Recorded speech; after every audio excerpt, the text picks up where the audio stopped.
दोस्तों जय हिंद। दोस्तों पावर स्टार पवन सिंह हाल ही में लड़ रहे थे चुनाव, और चुनाव से मिली हार ने उनको कमजोर कर दिया। लेकिन इन दिनों अपने फैन से मिलने के लिए वो बेताब हो गए हैं और सोशल मीडिया पे एक्टिव हो गए हैं।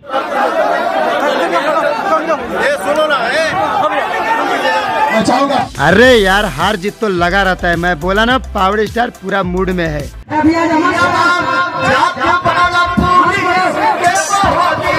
अरे भाई रुको जरा, पावर स्टार जहाँ हो वहाँ लड़कियों के साथ एंजॉय ना हो।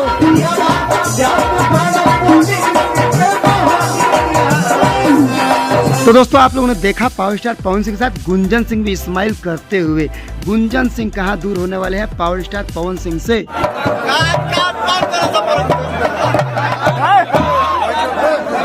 तो देखा दोस्तों पवन सिंह का बचपना, जब लाइट कट जाती है तो कैसे कहते हैं काट काट काट, और उनका फैंस भी उनके साथ कहते हैं सब काट काट लाइट।